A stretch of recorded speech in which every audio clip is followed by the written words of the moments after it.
एक बार एक बहुत बड़े संत अपने एक शिष्य के साथ दिल्ली से वृंदावन को वापस जा रहे थे। रास्ते में उनकी कार खराब हो गई। वहीं पास में एक ढाबा था। शिष्य ने संत को वहां चलकर थोड़ा आराम करने का आग्रह किया, जब तक कार ठीक ना हो जाए या कोई दूसरा इंतजाम ना हो जाए। ढाबे के मालिक ने जब देखा कि इतने बड़े संत उसके ढाबे पर आए हैं, उसने जल्दी जल्दी शुद्ध सात्विक भोजन तैयार करवाया और संत से आग्रह किया कि कृपा कर आप भोजन ग्रहण करें। संत ने बड़े ही विनम्र भाव से कहा कि वो सिर्फ भोग लगा हुआ प्रसाद ही पाते हैं। ढाबे का मालिक बहुत निराश हुआ और शिष्य भी दुखी था कि संत ने सुबह से कुछ खाया नहीं है। ठीक उसी समय एक और कार आकर वहां रुकी, जिसमें से एक दंपति गोपाल जी को लेकर बाहर निकले और ढाबे के मालिक से कहा कि कुछ सात्विक भोजन तैयार करवा दीजिए। मेरे गोपाल जी के भोग का समय हो गया है। उन्होंने बताया कि वो लोग वृंदावन से दिल्ली अपने घर वापस जा रहे थे। रास्ते में एक दुर्घटना की वजह से वे समय से घर नहीं पहुंच सके हैं और अब उनके गोपाल जी के भोग का समय हो गया है।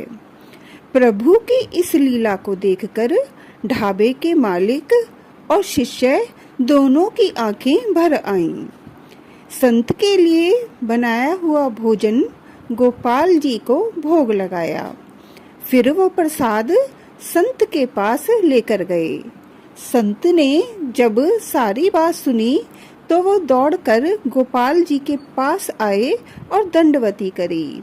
संत के आंसू रुकने का नाम ही नहीं ले रहे थे।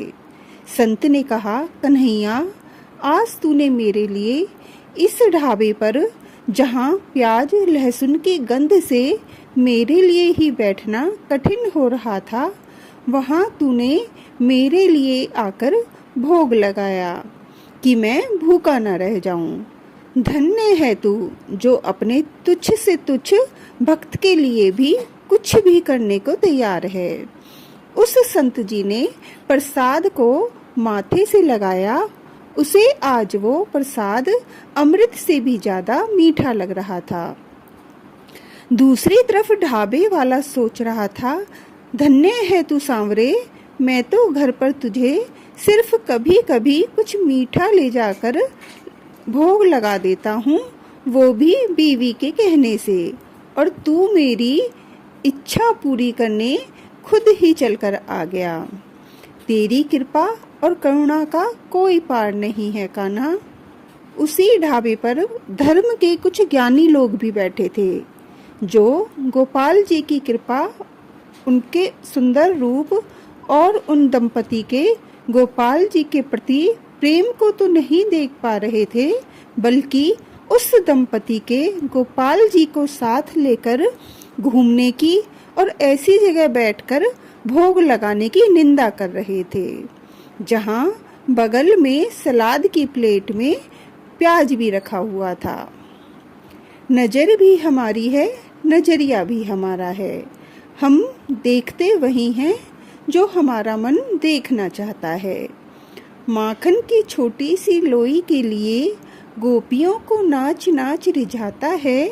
यह तो वह कान्हा है जो राम रूप में भीलनी के झूठे बेर भी स्वाद ले लेकर खाता है।